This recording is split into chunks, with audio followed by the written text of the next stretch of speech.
요한복음 강해 말씀 듣도록 하겠습니다. 니고데모의 실패, 이 제목으로 같이 은혜를 나누기 원합니다. 니고데모가 밤중에 예수님을 찾아왔습니다. 밤은 집에서 쉬는 시간이죠. 예전 같은 자는 시간일 수도 있습니다. 활동하지 않죠. 근데 밤중에 이렇게 니고데모가 방문했다.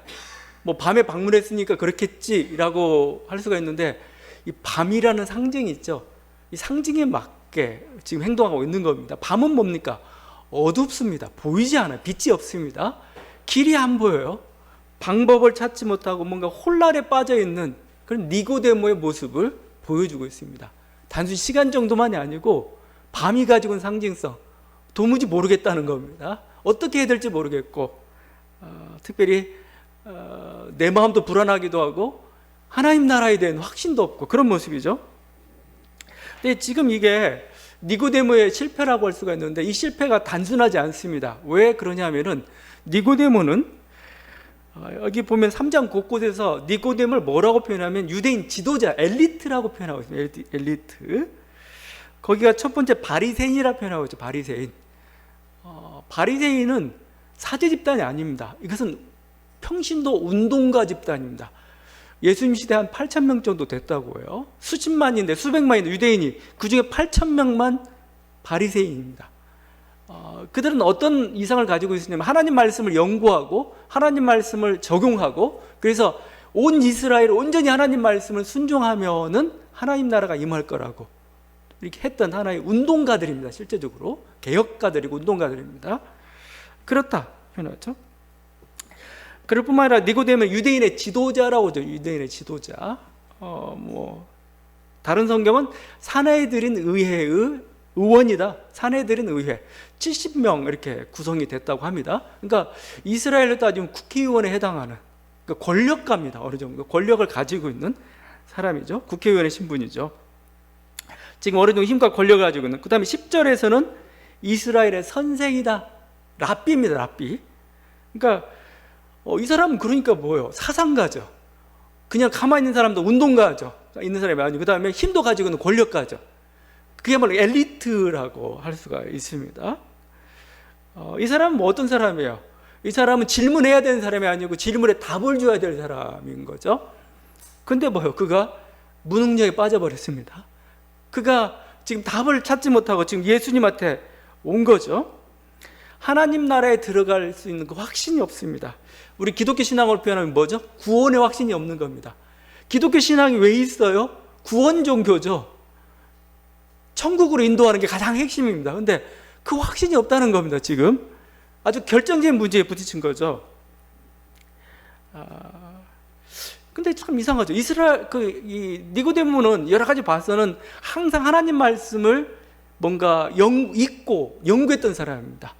또 절기마다 아니면 틈틈이 성전에 가서 기도하고 예배했던 사람이라고 우리가 볼 수가 있어요. 그런데 정작 하나님께서 만드시는 그런 나라, 하나님 나라죠. 하나님이 기뻐하시는 나라에 대한 들어갈 수 있는 어떤 확신이라 방법을 모르겠다 하면 큰일 난 거죠, 이거.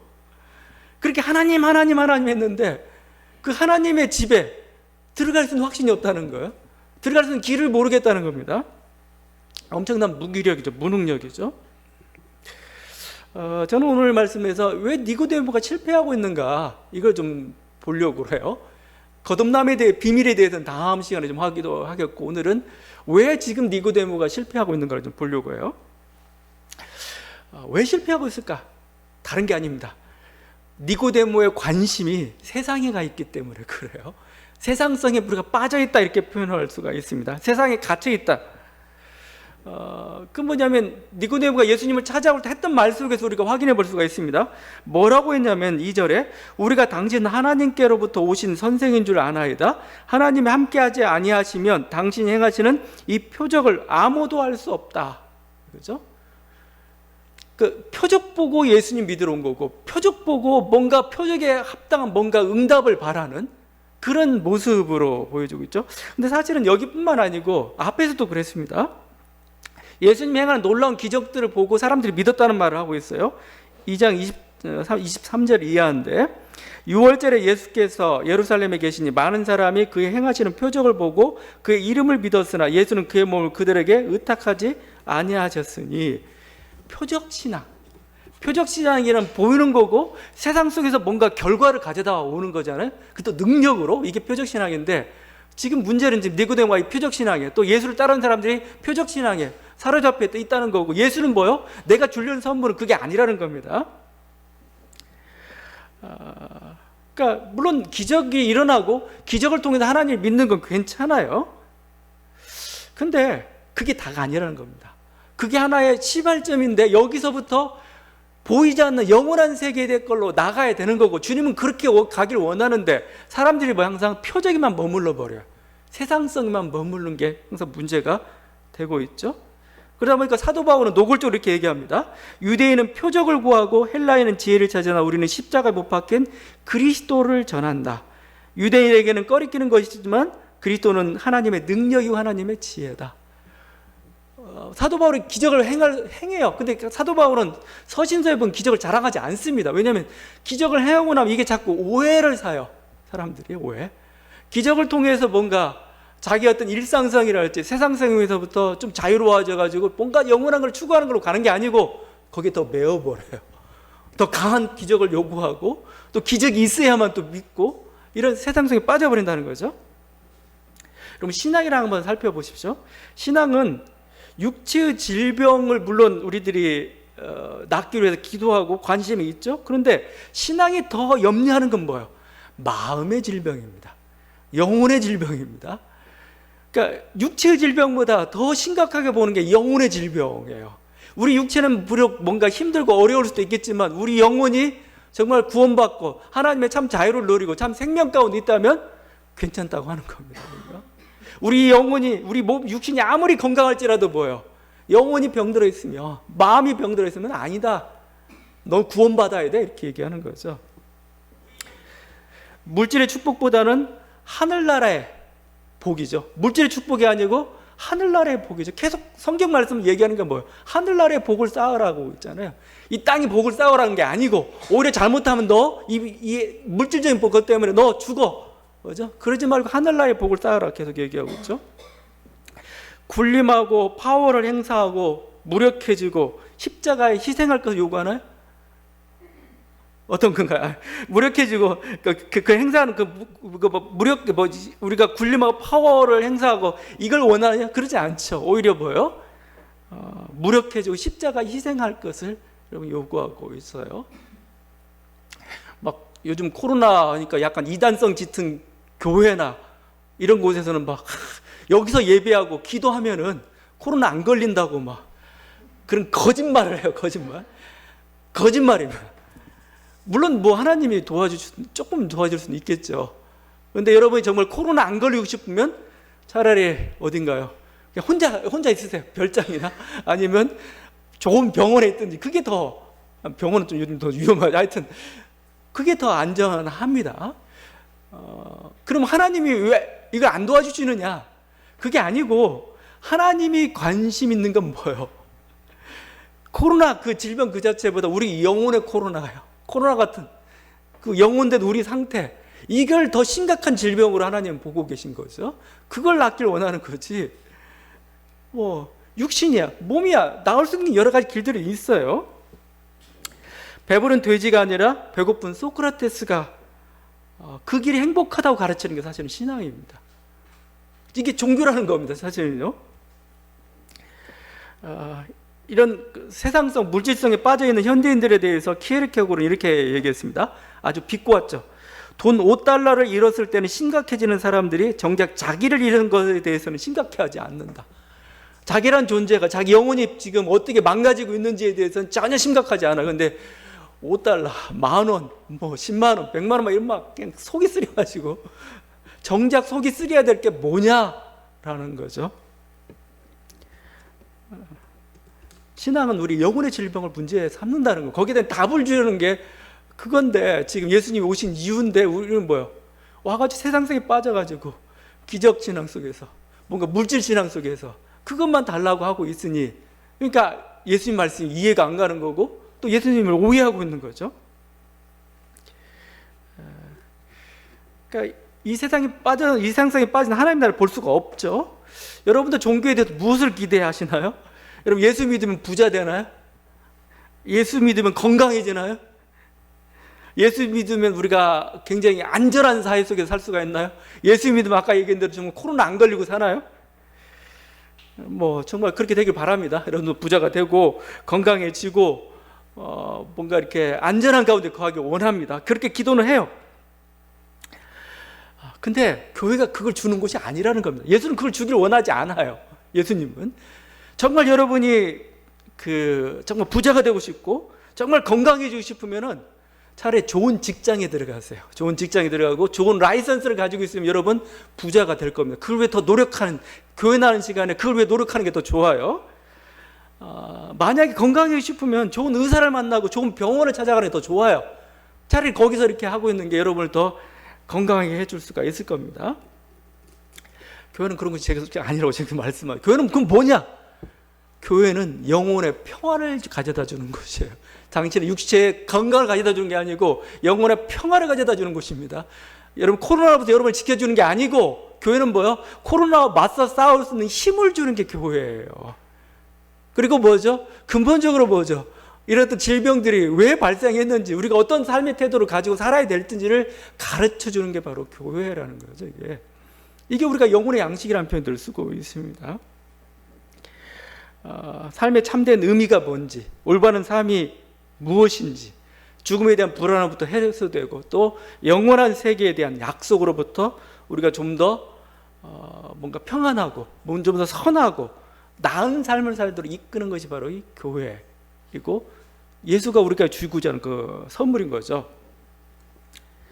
결국 이런 표적신학에 매인 사람들은 세상에 매여 있고 이들은 결국은 예수를 죽이고 말아요. 이 표적신앙을 쫓아서 나왔던 사람들이 뭐예요? 예수가 예루살렘에서도 표적을 행하지 않으니까, 십자가에서 내려오질 않으니까, 뭐 예루살렘 놀라운 기적들을 행하지 않으니까, 감난산이 무너지든지 예루살렘산이 무너지든지 기적을 행하지 않으니까 죽여버리고 말아요. 십자가에 못 박은 사람들, 자기 세상적 욕심들이 채워지지 않으니까요. 그 적나라한 모습은 도스토옙스키 소설의 까라마조프가 형제들, 그 중에 대신문관, 제가 여러 번 얘기했는데 그 속에서 종교가 무엇인가를 항상 생각해 만들어요. 이 대신문관이라는 그 챕터가 있어요. 거기에서 보면은 예수님이 이제 이 무대는 이제 그 종교 재판이 자행되는 16세기 스페인 세비야라는 곳입니다. 스페인인데 거기도 종교 재판 행해지는데 거기에 예수가 왔습니다. 거기에 늙은 종교 신문관이 있는데 이 사람이 예수인 줄 알아봤어요. 진짜 하나님인 줄 알아본 겁니다. 그런데도 불구하고 그 예수를 감옥에 가둬요. 그리고 화형을 시키려고 합니다. 그러니까 예수가 왜 그러냐라고 얘기하니까 그 종교 신문관이 이렇게 얘기했습니다. 당신은 광야에서 사탄의 세 가지 시험을 거부했기 때문이라는 겁니다. 그 중에 하나가 뭐예요? 대중들은 빵을 원하는데 빵을 만들었어야 되는데 안 만들었다는 거예요. 돌로 떡덩이를 만들었어야 되는데 안 만들었다는 겁니다. 대중들은 뭐예요? 이렇게 얘기한다는 겁니다. 우리들을 노예로 삼을 때 우리들에게 빵을 주시는 편이 낫습니다. 그러고 있는데 그걸 안 들어줬어. 지금 우리 교회는 뭐예요? 그렇게 어떤 식으로든 빵을 주고 있다는 겁니다. 그럼 당신 필요 없어. 그렇게 한 거죠. 현대 교회도 이렇게 마찬가지죠. 한국 교회도 현대판 어떻게 보면 니고데모들이 다 되어 있습니다. 노골적으로 기복신앙을 이렇게 찬양을 하죠. 우리가 뭐 옛날 순복음교회 옛날 그 삼박자 축복이니 막 그걸 자꾸 비판했던 이유 중에 하나가 물질신앙 좋아요. 예수 믿고 우리가 건강해지고 뭔가 행복해지고 부유하고, 근데 거기서 좀 더 나가야 되죠. 그냥 그 세상성에 물질성에 빠져버리고 말아요. 그게 단 줄 알아요. 그리고 그게 안 주어지면 뭐요? 아닌 줄 알아요. 또 미신과 어리석음으로 성도들을 지금 현혹하고 있죠. 미신과 어리석음입니다. 거기에 크기와 건물을 자랑하죠. 권력과 힘을 추구하죠. 가난한 자를 무시하죠. 반공주의와 정치념에 빠져서 광화문으로 나가고 설교 단상을 온갖 가짜 뉴스로 지금 현혹시키고 있죠. 어지럽히고 있죠. 거짓의 아비를 닮아서 거짓을 일삼고 권력욕에 혈안이 되어 있습니다. 그게 우리들의 한국교회 모습인데, 그냥 다른 식으로 표현하면 세상성에 빠져버린 겁니다. 물질성에 빠지고 거죠. 물질의 논리대로 자기 어떤 탐욕대로 뭐요? 그렇게 세상을 바라보고 있고, 그 다음에 교회를 그렇게 교인들을 가르치고 있고, 그렇게 이끌고 가고 있어요. 그렇다면 여기에는 하나님 나라는 없습니다. 하나님 나라를 볼 수도 없고 하나님 나라를 알 수도 없어요. 그들이 그리고 있는 하나님 나라는 뭐냐면은 이 세상의 연장판입니다. 이 세상의 연장판이에요. 그래서 거기도 초호화 맨션이 있고, 뭐죠? 서열 있고, 또 뭐죠? 자기 어떤 영혼의 불안증을 뭔가 해소해주는 하나의 그 도구로밖에 작용하지 않아요. 그들은 하나님 나라를 알 수가 없습니다. 결코. 어떻게 보면 니고데모 같은 게 우리들의 모습이죠. 지금 니고데모는 이렇게 세상 속에 빠져있기 때문에 중요한 문제 중에 하나가 말이 안 통해요. 말이. 무슨 말을 해도 여러분 관심사가 다르고 언어가, 그러니까 서로 마음이 맞는 사람끼리는 말 한마디만 해도 알아들어요. 근데 이게 관심사나 뭔가 이렇게 뭔가 하여튼 가치관이나 이런 게 다르면 뭐예요? 아무리 말을 해도 서로 엇박자만 나요. 엇박자만. 근데 꼭 지금 니고데모가 그렇게 되어 있습니다.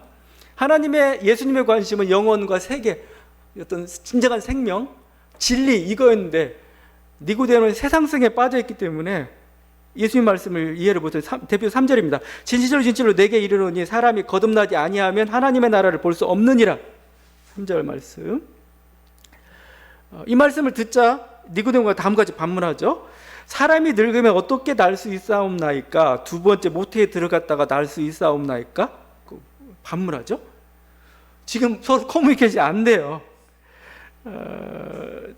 지금 서로 관심사가 사용하는 언어가 지금 다릅니다. 그 뜻이, 의미가 서로 엇박자가 나오고 있습니다.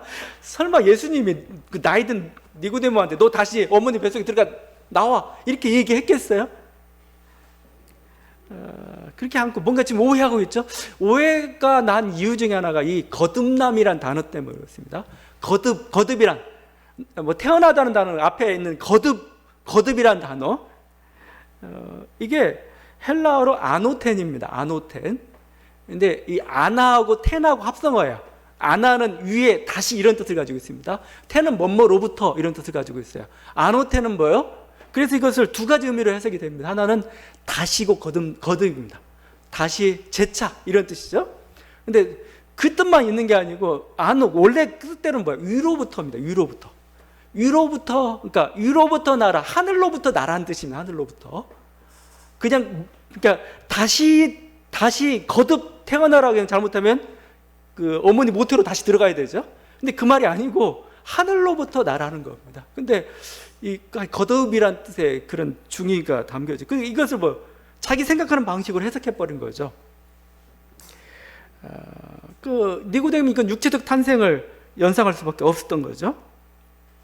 이스라엘 선생인 니고데모가 물질의 논리에 갇혀서 영적인 세계를 도무지 이해를 못하고 있는. 그래서 이건 제가 지난번에 첫 시작할 때 그 플라톤의 동굴의 우화 제가 말씀드렸을 겁니다. 세상 사람이 전부 그림자 세계 속에 갇혀 있습니다. 동굴 안에. 그림자가 진짜인 줄 알고 있어요. 근데 그중 한 사람이 그 사슬을 끊고 밖으로 나갔습니다. 그리고 거기서 참된 것을 봤어요. 진리를 보고 다시 돌아왔습니다. 돌아와서의 문제입니다. 돌아와서 나는 빛을 봤다라고 얘기하는데 그림자 세계에 잡혀 있는 사람들은 무슨 얘기인지를 알 수가 없는 거예요. 저게 그림자가 진짜인 줄 알고 있는 그런 사람들에게.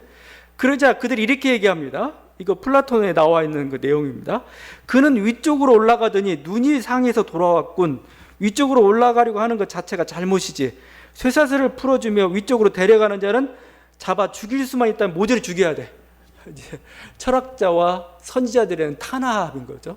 예수에 대한 탄압이죠. 왜냐하면 이상한 소리 한다는 겁니다. 저는. 근데 예수나 빛을 본 사람은 답답할 수밖에 없어. 나는 봤는데, 나는 안 돼. 저기 있는데 어떻게 설명할 수는 없고. 이 사람들도 답답하지. 그림자 세계는 뭐예요? 그게 뭔데? 난 도무지 감이 안 잡히는데. 이게 바로 커뮤니케이션의 그 위기이기도 하고, 사실은 신앙의 언어와 세상의 언어가 가지고 있는 하나의 위기이기도 하고 그렇습니다. 어떤 커뮤니케이션의 붕괴라고도 할 수 있죠. 신앙의 언어들은 전부 과학의 언어랄지 이런 걸로 해석이 안 돼요. 사실은요. 여러분, 하나님이 어떻게 과학으로 설명이 돼요? 그리스도가, 부활이, 영생이, 하나님의 나라가 다 설명이 안 돼요. 어떻게 과학으로, 이성으로, 논리적으로 설명할 수가 없어요. 그냥 그래서 우리는 뭐죠? 믿는다라고 하죠. 믿음의 언어로만 그냥 얘기할 수밖에 없어요. 그냥 믿는다. 하나님이 계신 걸 믿는다. 부활할 것을 믿는다. 하나님 나라가 있음을 믿는다. 이렇게밖에 얘기할 수가, 증명할 수가 없어요. 어떻게든. 철학과 신앙은 다릅니다. 철학은 뭡니까? 철학은 그냥 사고의 법칙을 다루는 거예요. 이 세상 속에서, 이 세상에 어떤 우리가 한 존재로서 이 세상의 존재가 세상을 살아가면서 여러 가지 의식이 생기고 뭔가 사고하고 뭐 이런 것들의 어떤 그 논리적인 것들을 다루는 게 사실 철학입니다. 그 이상의 것은 뭐 다룰 수가 없어요. 신앙은 뭐요? 이런 논리의 세계를 다루는 게 아니고 보이지 않는 세계. 예를 들면 이런 겁니다. 우리가 왜 사랑해야 돼요? 이유가 없잖아요. 그건 어떻게 믿음의 논리라고 할 수밖에 없어요. 사랑이 좋은 거기 때문에. 우리는 왜 선하게 살아야 돼요? 그런 건 철학이 답을 해줄 수 있는 게 아닙니다. 그런데 우리는 믿잖아요. 선하게 살아야 하는 게 좋다는 거. 그걸 가르쳐 주는 게 신앙이고, 신앙을 해서 믿음의 언어라고 하죠. 여기서 좀 더 확장한 게 뭐죠? 이제는 죽음 이후의 세계에서 얘기하고, 또 선과 또 사랑이 좋다고 얘기하시는 분이 계신데 그분이 하나님이다라고. 그건 그냥 믿음으로밖에 설명할 수가 없죠. 그러다 보니까 이게 좀 답답했던지 그 파스칼이 팡세에서 그 내기 논증을 합니다. 내기 논증. 어떤 거냐면 이런 거예요. 신앙의 우월성을 증명하고 싶은데 어떻게 이런 식으로 논증을 합니다. 두 사람이 논증합니다. 사후의 세계를 놓고 죽음 이후의 세계를 놓고 논증을 해요. 한 사람은 무신론자, 없다고 하는 사람, 한 사람은 이제 신앙인, 있다고 하는 사람, 내기를 하는데 만약에 내기를 맞추면은 사후 세계가 있다고 맞추면 이 사람에게 전부를 주는 겁니다. 그러니까 그 다음에 없으면 이제 아무것도 받지 못하게 되는 뭐 이런 식의 논증들을 하죠. 자, 그래서 이제 만약에 사후 세계 없다면 어떻게 됩니까? 0이고 있다면 이제 전부를 믿는 그런 내기를 한 거죠. 없다는데 내기를 건 사람이 있습니다. 이 사람은 어떻게 됩니까? 실제 내세가 있다면 어떻게 돼요? 내세가 있다면 이 사람은 없다고 했기 때문에 0인 거죠. 전부를 잃게 되는 거죠. 손해인 겁니다. 근데 이 사람 말도 정말 사후세계가 없어요. 없으면 어떻게 됩니까? 물론 이 사람 내기에서는 이겼죠. 이겼지만 없는데 아무것도 얻을 수가 없잖아요. 결국 0입니다. 자, 그래서 이제 이 사람이 얻을 수 있는 점수는 0인 겁니다. 근데 반대로 사후세계가 있다는 사람, 거기에 내기를 걸었습니다. 이 사람은 뭐요? 손을 보지 않죠. 왜냐면 있는데 진짜 있어요. 그럼 전부를 얻어야 되죠. 근데 있다고 믿었는데 아무것도 없어요. 아무것도 없는데 뭐 잃은 게 뭐가 있고 없는 게 뭐가 없어요. 그냥 사라지는 거죠, 이제. 그러면서 하여튼 파스칼이 했던 말이, 그러니까 그냥 있다고 믿는 게 더 낫다, 현명하다, 이렇게 간 겁니다. 이것도 저것도 모를 바에야 그냥 믿는 게 나아. 하여튼 그런 식으로 논증하는 수밖에 없다는 게 좀 유감이죠. 하여튼 이 죽음 이후의 세계는 사실 보이지 않는 세계, 이런 것들은 사실은 누구도 논리적으로 설명할 수는 없습니다. 다만 믿음의 논리밖에 없다는 겁니다. 믿음의 논리. 근데 믿음의 논리라고 하고 있는데, 그래서 어떻게 보면은 믿음의 논리를 펴는 사람들이 가장 중요한 것은 삶입니다. 삶. 내가 이렇게 믿었는데 그러니까 나의 삶에 어떤 변화가 있더라, 이렇게밖에 설명할 수가 없어요. 그게 있어야 되는 겁니다. 실질적으로 믿으니까 내 삶에 변화가 있습니까? 그건 헛된 게 아닌 거죠. 뭔가 나의 삶에 영향을 미치고 있는 거죠. 모든 어떤 죽어가는 것들을 사랑할 수 있는 마음이 생겼냐 이거예요. 뭔가 가난하고 연약한 것들을 향한 어떤 뭔가 연민이 생겼단 말이죠. 내가 믿으니까, 하나님 말씀을 믿으니까 뭐죠? 그런게 생겼단 말이죠. 실제 이게 더 중요한 거죠. 자기 삶에 대한 어떤 사랑과 존중이 생겼어요. 그 논리적인 건 따질 수는 없는데 믿고 나니까 그랬다는 거죠. 그렇다면 그게 의미가 있는 거라는 겁니다. 제가 이런 식으로 자기 삶을 가지고 증명할 수밖에 없어요. 물질적 욕심이 사라졌고 채우는 것보다 비움의 가치가 나에게 더 커졌는지, 아니면 감사가 있고 이제는 낙심하지 않게 되었는지, 이제는 더 넘어져도 곧 일어날 수 있게 되었는지, 용기를 얻고 다시 일어나서 그런 힘들이 생겼는지, 내가 믿으니까. 만약 이렇게 생겼다면 뭐죠? 그 믿음은 무의미한 게 아니죠, 실제. 우리 어떻게 보면 믿음을 통해서 증명하는 사람들, 그죠? 어떤 삶의 어떤 결과나 그걸 가지고 증명해야 되는 사람들, 그게 신앙인들이라고 할 수가 있을 겁니다. 하여튼 이런 어떤 신앙의 논리, 신앙의 언어하고 이런 어떤 세상의 언어가 다르다는 겁니다. 논리가. 근데 세상 속에 빠져 있는 사람에게는 이게 잘 이해가 안 가고 받아들이지 않는다는 거예요. 니고데모가 그렇습니다. 주님은 그래서 이 니고데모에게 이렇게 얘기하죠.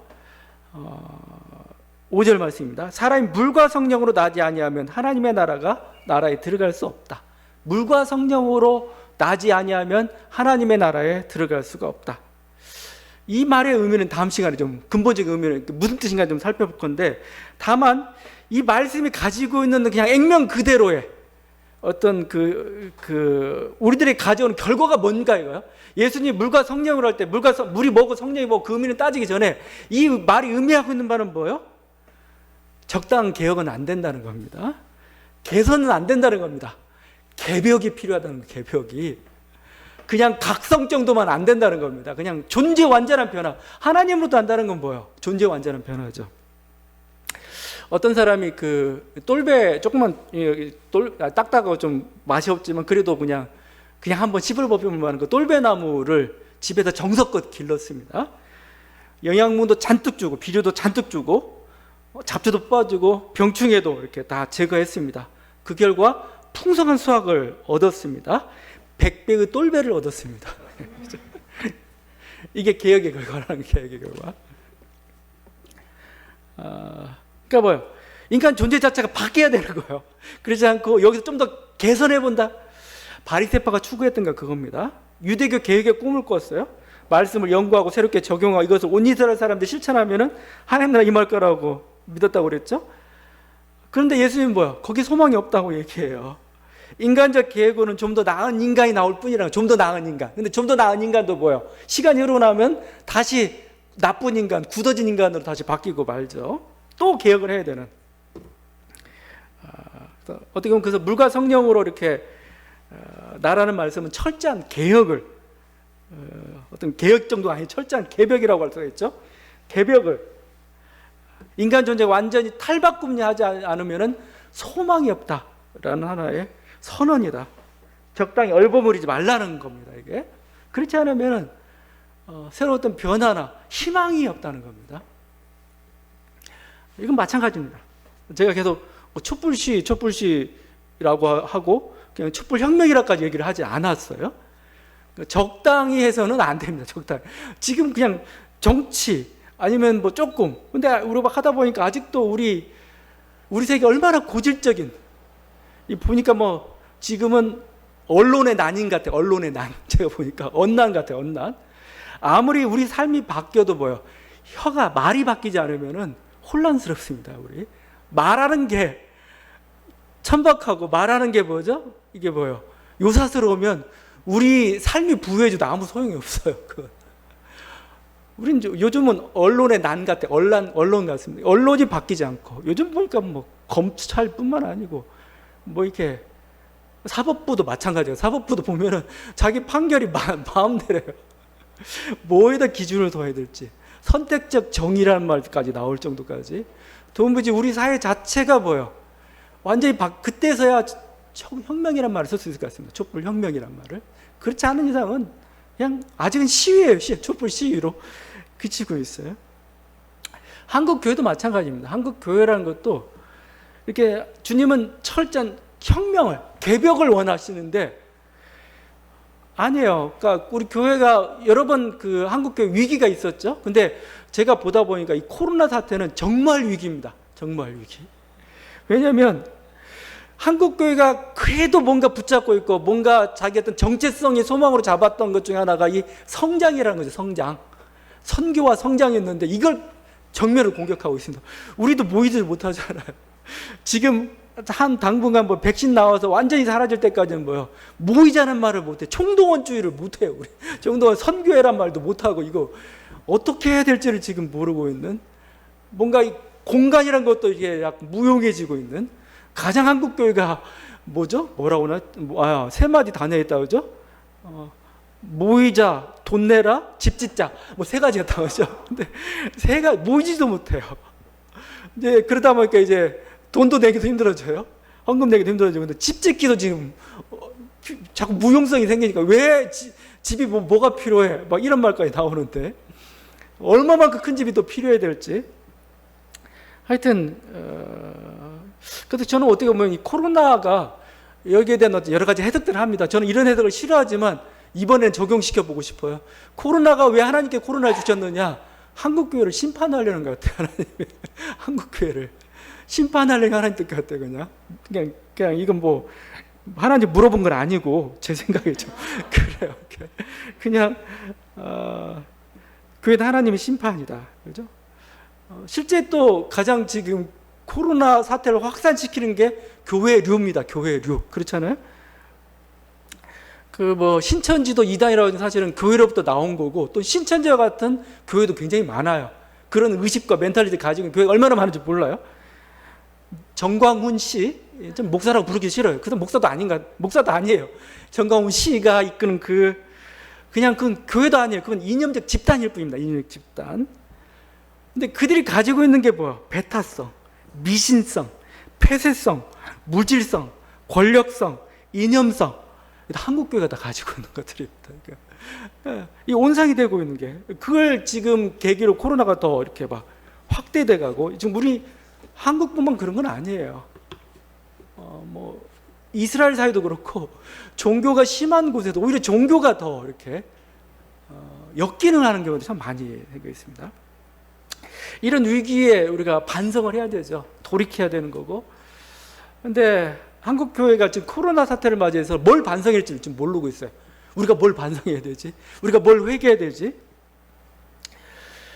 이거 지금 위기가 닥쳤는데 그 위기 어떻게 해야 되는 거지? 근데 한국 교회가 항상 위기가 닥쳤을 때 안 좋은 방식으로 이것을 피하려고 합니다. 그 중에 하나가 외부의 적을 만드는 거예요. 외부의 적.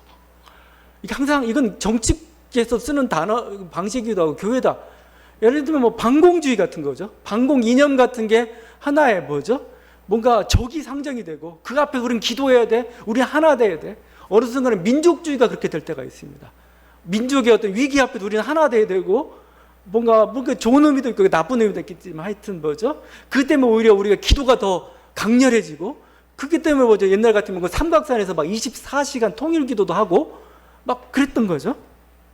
근데 하여튼 요는 뭐냐면은 뭔가 적을 상정하고 적에 대한 공격으로 가고, 지금은 뭡니까? 지금은 이슬람 반대하고 동성애 혐오로 가고 있죠. 차별금지법 반대로 지금 한국교회가 한국교회는 어떻게 보면 신났습니다. 제가 보기에는. 왜 신난 줄 아세요? 공격할 적이 생겼습니다. 적을 공격하면서 뭐죠? 나는 우리 정체성은 다져지는 겁니다. 그래서 이 코로나 사태가 지나가면서 한국교회는 분명히 수는 정말 절반으로 줄지도 모르겠습니다. 하여튼 많이 절반까지는 아니지, 하여튼 많이 줄 겁니다. 대신 순혈들은 많이 살아남을 겁니다. 순혈들. 왜냐하면 아예 그냥 똘똘 우리만 오라. 이게 하나의 정말 섹터화되는 거죠. 굉장히 위험한 그런 방향으로 이렇게 가는데, 하여튼 그들에게 동성애 관련된 거, 차별금지법에 대한 반대, 이런 운동들은 갑자기 힘을 줘요. 기도할 수 있는 힘을 주는 거죠. 문제는 뭐냐면 지금 한국교회가 가장 근본적인 문제가 뭐예요? 계속 앞에도 얘기했지만 만몬성이죠. 그 권력에 대한 어떤 그 집착들, 십자가의 길이 아니고 또 뭐죠? 비움과 그 길이 아니고 쾌락의 길을 쫓아가고 있는 그런 그 근본적인 악들, 이것들이 바뀌지 않으면은 소망이 없는데, 이걸 바꿔야 되는데 이걸 교묘에 빠져나가요. 회피하는 수단이 돼버리는 거죠. 한국교회 근간을 무너뜨리고 있는 것이 동성애자들의 일탈인지 아니면 목회자나 교회의 성적 타락인지, 둘 중에 뭐가 지금 교회를 흔들고 있냐 이거 진짜. 동성애 일탈은 별 영향도 미치지 않아요.